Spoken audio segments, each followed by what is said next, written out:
Hello students, चलिए आज की क्लास में मैं आपको संज्ञा पढ़ाती हूँ। संज्ञा क्या है उसके बारे में जानेंगे, संज्ञा के प्रकार, और उसके बाद उसको विस्तार से मैं आपको बताऊँगी। पहले आइए बताते हैं कि संज्ञा क्या है। देखिए, प्रत्येक संसार की प्रत्येक वस्तु का कोई ना कोई नाम अवश्य होता है। नाम ही किसी व्यक्ति, वस्तु, स्थान अथवा भाव की पहचान होते हैं। व्याकरण में नाम को संज्ञा कहा जाता है। हमारे जीवन में नाम का अत्यधिक महत्व है। हम सभी वस्तुओं अथवा प्राणियों को उनके नाम से जानते हैं। उदाहरण के लिए निम्नलिखित वाक्यों को देखिए। मतलब अगर हम कोई चीज़ है, कोई वस्तु है, कोई स्थान है, प्राणी है, कुछ भी है, अगर उसका नाम नहीं है तो हम उसे कैसे जानेंगे? उसकी कोई पहचान होनी चाहिए ना, उसे कोई ना कोई नाम से जाना जाता है। उसी प्रकार से है कि देखिए, प्रेमचंद्र व जयशंकर प्रसाद के उपन्यासों की बात ही कुछ और है। अब यहाँ हम अगर कह देते कि उनके उपन्यासों की बात ही कुछ और है, तो उनके में कौन? उनके में तो बहुत उपन्यास है, एक दुनिया। तो किसके उपन्यासों की बात? यहाँ पे देखिए, अब यहाँ नाम आ गया है कि प्रेमचंद्र व जयशंकर, मतलब ये दोनों हैं, बात ही कुछ और है। अब दूसरा है, कुर्सियाँ मेज व अलमारी भीतर ले चलो। कुर्सियाँ मेज व अलमारी भीतर ले चलो। अब कुर्सियाँ कहें तो आपको पता चला चेयर की बात हो गई, मेज को और अलमारी, ये तीनों चीज़ अगर मैंने नाम लिया है तभी ना इस चीज़ को आपको पता चलेगा कि क्या। अगर मैं कहीं इससे अंदर ले चलूँ तो इससे किसे, वहाँ बहुत सारा सामान पड़ा है, तो इसीलिए उसे कोई ना कोई उसका नाम होता है। श्रद्धा व आस्था के बल पर ही सच्ची भक्ति प्राप्त हो सकती है। श्रद्धा और आस्था के बल पर ही सच्ची भक्ति प्राप्त हो सकती है। पूजा और पाठ के लिए बताया गया है। नेपाल की राजधानी काठमांडू है। अब ये नेपाल एक जगह का नाम है और काठमांडू भी जगह का नाम है। अगर ये हमें न पता होता तो हम कैसे जानते कि ये कहाँ के बारे में बताया गया है। उपयुक्त वाक्यों में रंगीन छपे शब्द हमें व्यक्ति, वस्तु, भाव व स्थानों के नाम का बोध करा रहा है। ये सभी शब्द संज्ञा है। ये शब्द सभी क्या है? संज्ञा है। तो चलिए आगे हम बताएंगे आपको संज्ञा के बारे में।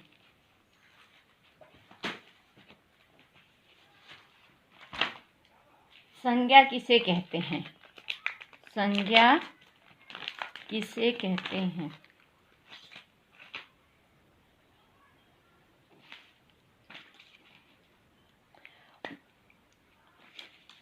वाक्य में प्रयुक्त होने पर पहले हम लिखेंगे संज्ञा। पहले क्या लिखेंगे? संज्ञा। ठीक है। अब पहले देखिए,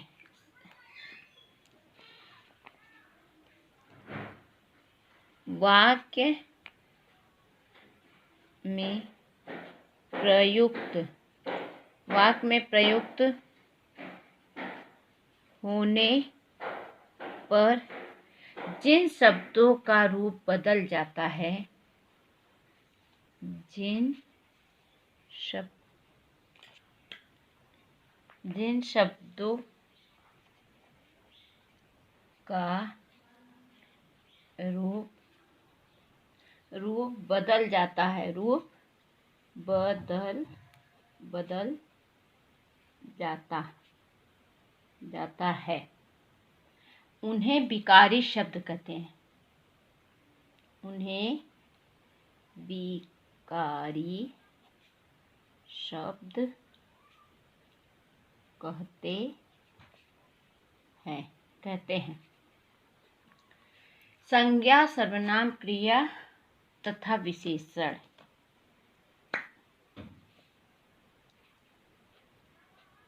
संज्ञा सर्वनाम, क्रिया तथा विशेषण विकारी शब्द हैं। क्या है? विकारी शब्द, विकारी शब्द है।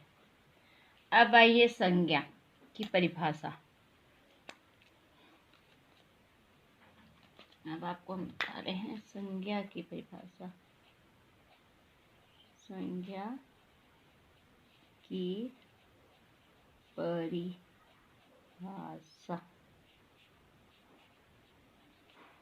संज्ञा की परिभाषा क्या है? जो शब्द किसी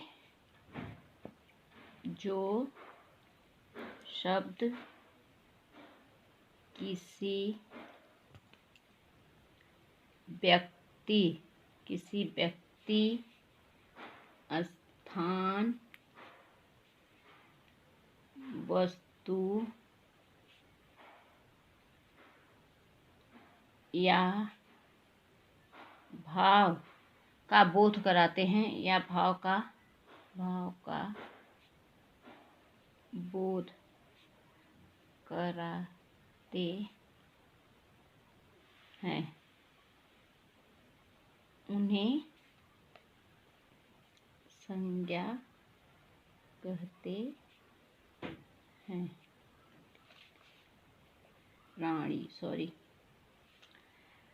आपको बता दें पहले कि वाक्य में प्रयुक्त होने पर जिन शब्दों का रूप बदल जाता है उन्हें विकारी शब्द कहते हैं। अब किन किन शब्दों का रूप बदलता है? जैसे संज्ञा का हो गया, सर्वनाम, क्रिया तथा विशेषण, इन का रूप बदल जाता है, इसलिए इन्हें विकारी शब्द कहते हैं। संज्ञा की परिभाषा: जो शब्द किसी व्यक्ति, प्राणी, स्थान, वस्तु या भाव का बोध कराते हैं उन्हें संज्ञा कहते हैं। जैसे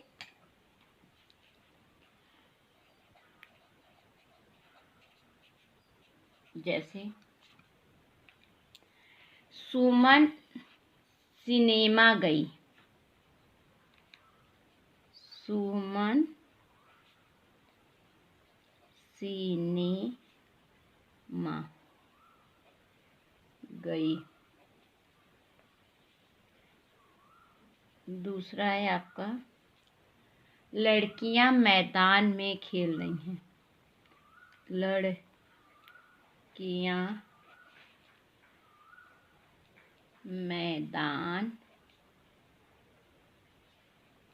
में खेल रही हैं। तीसरा है, ताजमहल आगरा में स्थित है। ताजमहल आगरा में स्थित है।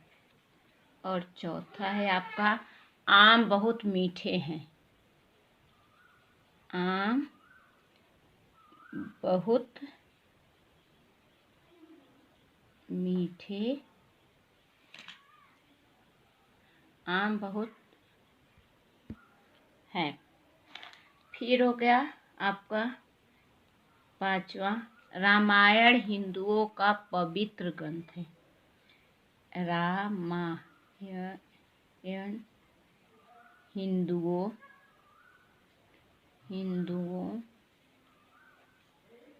का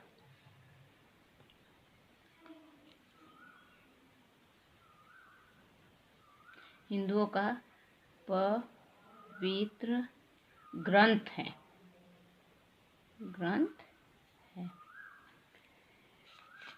इसमें आपको बता दें, पहले मैं लिख के बता दें फिर आपको एक्सप्लेन करूँ।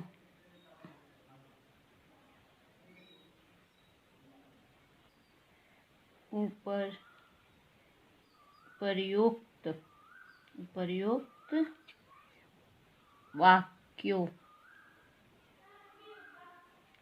वाक्यों में व्यक्तियों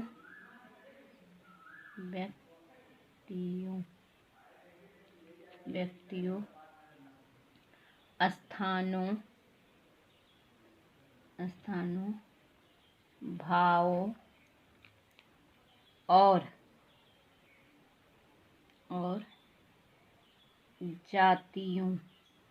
जातियों के नाम हैं।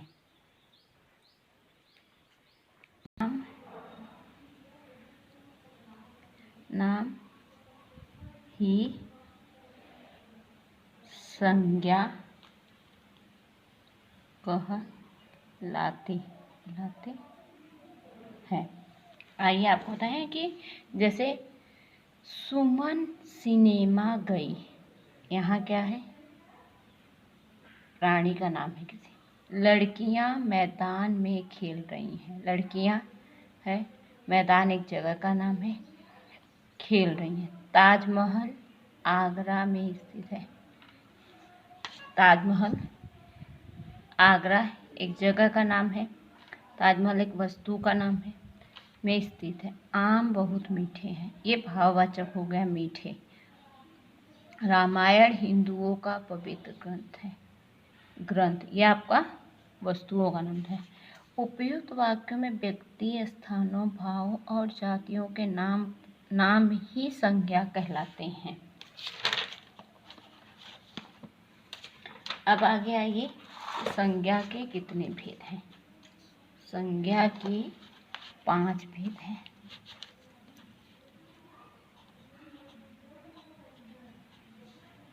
संज्ञा के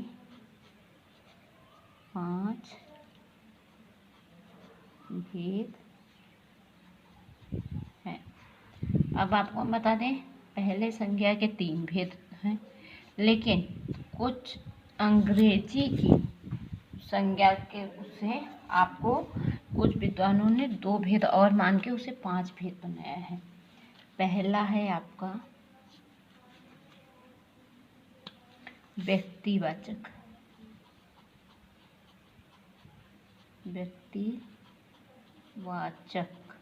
पहला है व्यक्तिवाचक संज्ञा। फिर है दूसरा है आपका जातिवाचक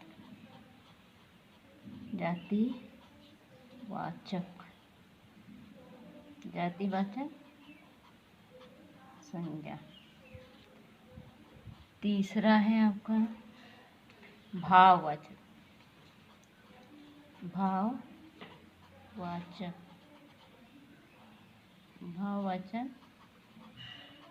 संज्ञा। चौथा द्रव्यवाचक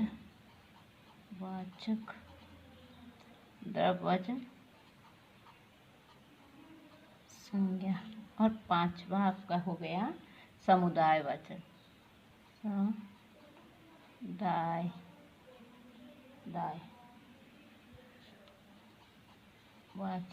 या इसी को हम लोग समूहवाचक भी कहते हैं। समूहवाचक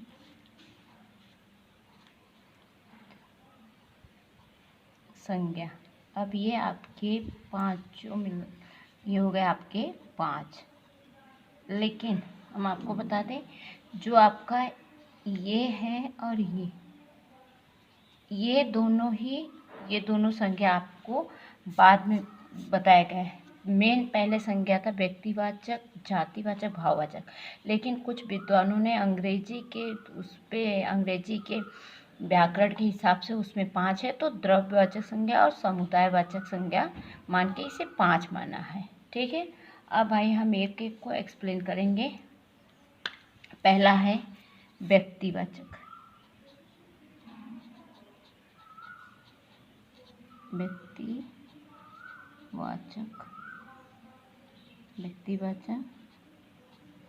संज्ञा।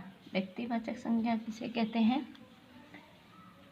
जिस शब्द से किसी विशेष व्यक्ति, स्थान अथवा वस्तु के नाम का बोध हो, उसे व्यक्तिवाचक संज्ञा कहते हैं। जिस शब्द से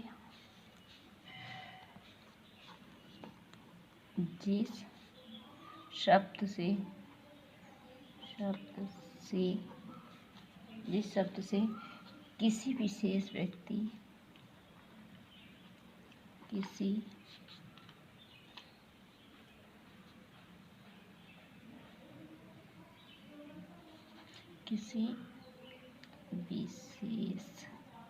विशेष व्यक्ति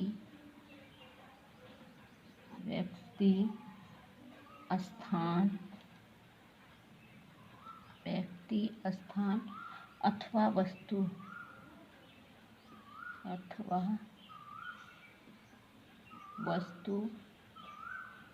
की नाम का बोध हो उसे व्यक्तिवाचक संज्ञा कहते हैं।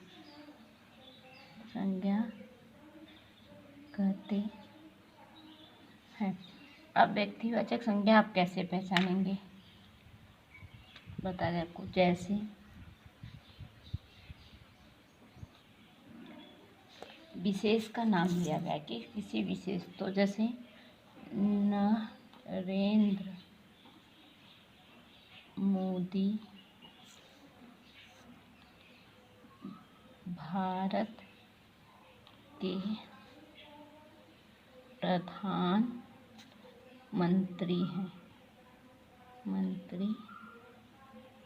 हैं। दूसरा है हवा महल जयपुर में स्थित है। हवा महल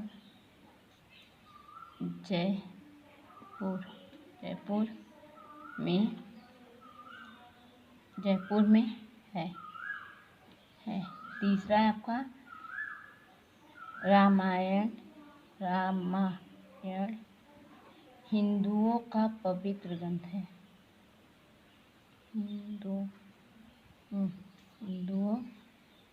हिंदुओं का पवित्र ग्रंथ है।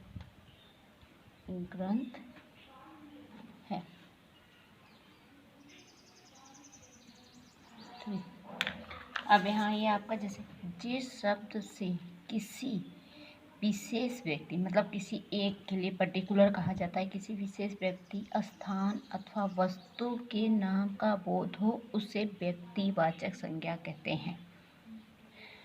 अब विशेष, यहाँ विशेष का है, व्यक्तिवाचक में किसी विशेष के लिए कहा जाता है। तो नरेंद्र मोदी भारत के प्रधानमंत्री हैं।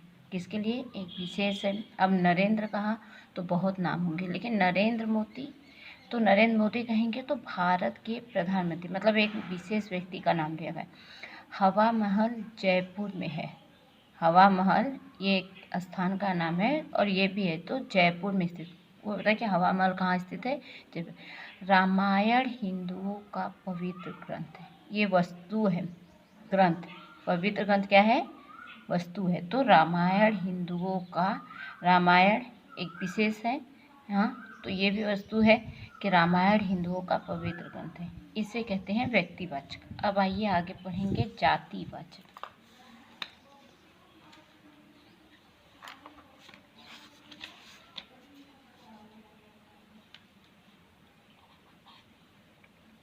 दूसरा है जातिवाचक।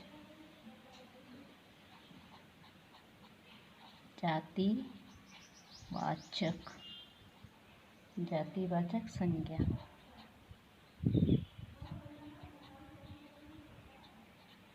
जातिवाचक संज्ञा किसे कहते हैं? जिस शब्द से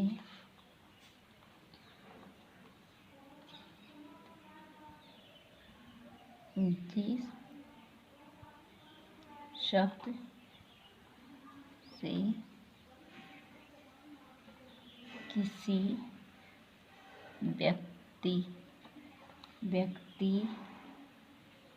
स्थान अथवा प्राणी, व्यक्ति, स्थान, प्राणी के जाति प्राणी की जाति, जाति में संपूर्ण, संपूर्ण जाति, प्राणी की संपूर्ण जाति का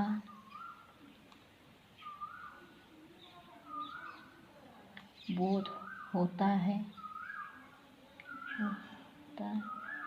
होता है या हो उसे जातिवाचक संज्ञा कहते हैं। अब जातिवाचक संज्ञा कहते हैं कैसे, आइए आपको बताएं। जैसे कि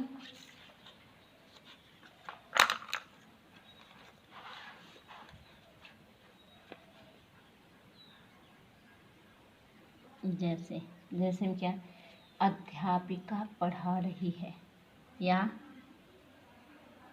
अध्यापक पढ़ा रहा है। अध्यापिका या अध्यापक हो गया, पढ़ा रहा है। यह मंदिर बहुत सुंदर है। यह मंदिर बहुत सुंदर है। तीसरा है, मैंने जानवरों, बहुत सुंदर है। मैंने जानवरों को चारा खिलाया।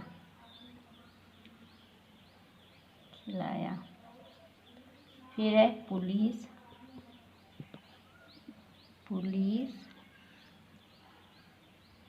ने चोर को पकड़ा। हो गया।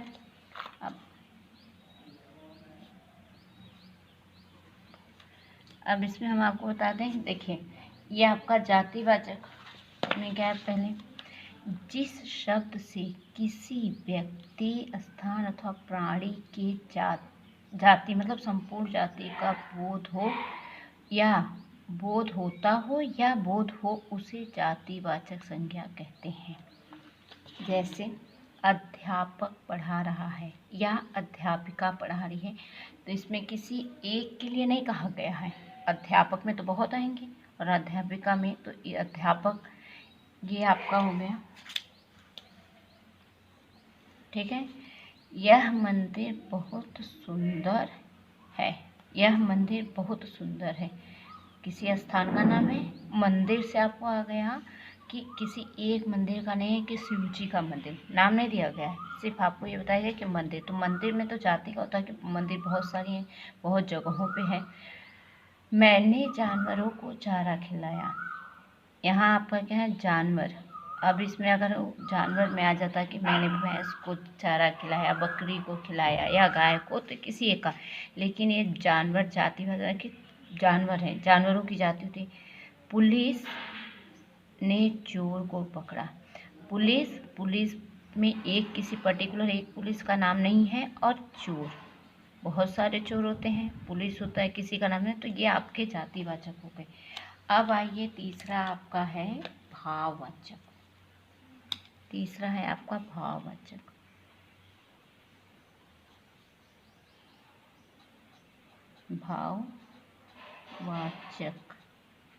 भाववाचक संज्ञा। भाववाचक संज्ञा में क्या है, जो शब्द किसी व्यक्ति, वस्तु या स्थान के गुण, दोष, भाव और अवस्था को बताते हैं, उन्हें भाववाचक संज्ञा कहते हैं। जो शब्द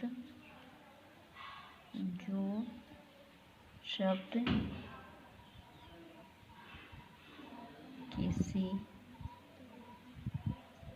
व्यक्ति, वस्तु या स्थान, किसी व्यक्ति, वस्तु, स्थान की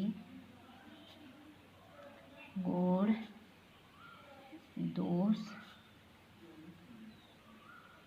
गुण दोष, भाव और अवस्था को बताते हैं, और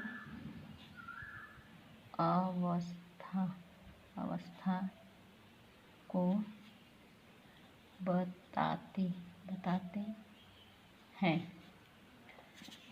बताते हैं। उन्हें भाववाचक संज्ञा कहते हैं। उन्हें भाववाचक संज्ञा कहते हैं। अब भाववाचक संज्ञा आपका कौन कौन सा है? जैसे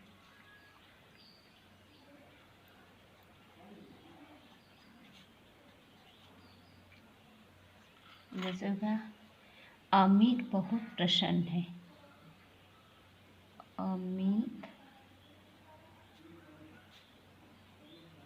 बहुत प्रसन्न है। दूसरा है सबके साथ भलाई करो। सबके साथ भलाई करो। तीसरा है ताजमहल की सुंदरता अद्भुत है। ताजमहल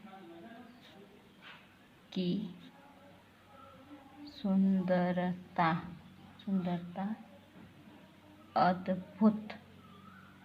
अद्भुत है।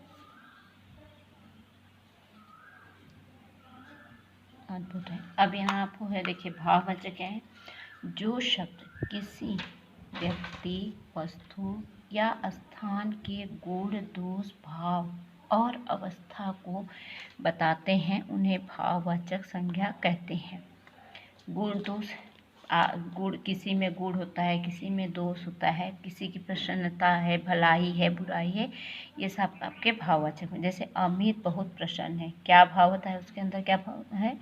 प्रसन्न है। ये आप इसे छू नहीं सकते, लेकिन इसे आप देख सकते, महसूस कर सकते हैं कि वो बहुत प्रसन्न है। उसके चेहरे से, उसके भाव से पता चलेगा प्रसन्न है।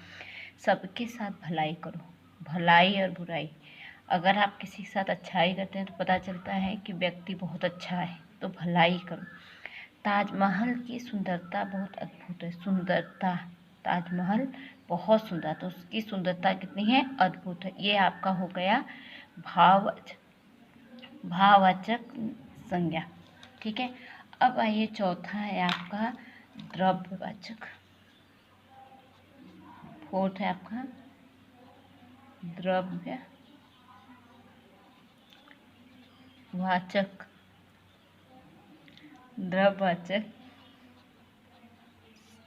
संज्ञा। द्रव्यवाचक में क्या हो गया? जिन संज्ञा शब्दों के से द्रव्य अथवा धातु के नाम का बोध होता है उन्हें द्रव्यवाचक संज्ञा कहते हैं। जिन संज्ञा शब्दों से द्रव्य अथवा धातु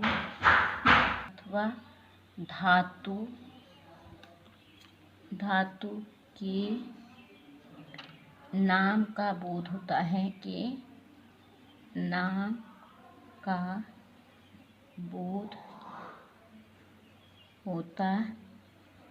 है, नाम का बोध होता है उन्हें द्रव्यवाचक संज्ञा कहते हैं। उन्हें द्रव्यवाचक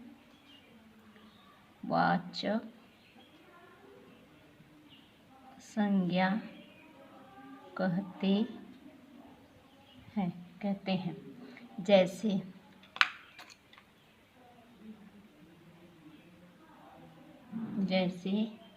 सोना,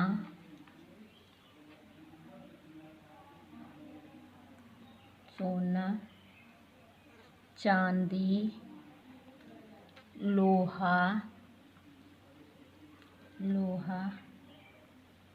तांबा, दूध, पानी, गेहूँ, चावल आदि। फिर है पनीर दूध से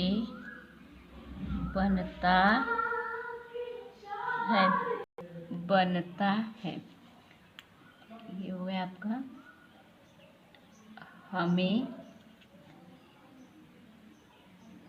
पानी को व्यर्थ नहीं बहाना है। ये आपका तीन होगा। अब आप होता है कि द्रव्यवाचक संज्ञा किसे कहते हैं? जिन संज्ञा शब्दों से द्रव्य अथवा धातु के नाम का बोध होता है उन्हें द्रव्यवाचक संज्ञा कहते हैं। धातु का नाम, जैसे धातु का, इसमें आपको प्राणी, भाव या स्थान, किसी भी चीज़ का नाम है, ये आपका द्रव्यवाचक संज्ञा एकदम अलग है। ठीक है, जैसे सोना, चांदी, लोहा, तांबा, दूध, पानी, गेहूँ, चावल आदि आपका द्रव्यवाचक संज्ञा है। हमें फिर है पनीर दूध से बनता है। देखिए यहाँ पनीर है, दूध है, लेकिन आपके किसी स्थान पे ये से नहीं, तो द्रव्यवाचक संज्ञा आपका एकदम अलग है। हमें पानी को व्यर्थ नहीं बहाना चाहिए। पानी ये द्रव्य है आपका। बहाना, बहने में क्या है? जो चीज़ बहता है, पानी, दूध, तेल, हाँ ये सब, तो हमें पानी या दूध को नहीं बहाना चाहिए। तो ये आपका क्या हो गया? द्रव्यवाचक संज्ञा। जिन संज्ञा शब्दों से द्रव्य अथवा धातु के नाम का बोध होता है उन्हें वाचक संज्ञा कहते हैं। द्रव्यवाचक समझ में आया कि द्रव्यवाचक में क्या क्या करना है? सोना, चांदी, लोहा, तांबा, दूध, पानी, गेहूँ, चावल आदि, ये सब आपके द्रव्य में आएंगे। ठीक है, और हमें ये आपका चौथा हो गया। पहला है आपका व्यक्तिवाचक संज्ञा, जातिवाचक, भाववाचक, द्रव्य। अब हम आगे है आपका आएंगे हम कौन सा, फिर हम आपको बताएंगे पांचवा है समूहवाचक। समूहवाचक संज्ञा पांचवा कौन सा है? पांचवा समूहवाचक संज्ञा। अब समूहवाचक संज्ञा में क्या है आपको हम बता दें कि जिन संज्ञा शब्दों से समूह का बोध हो उन्हें समूह या समुदाय वाचक संज्ञा कहते हैं। जिन संज्ञा शब्दों से समूह का बोध हो, किसी समूह का या समुदाय का, उन्हें समूहवाचक संज्ञा कहते हैं। जैसे अब समूह में आपको समझ में आ गया, जिन संज्ञा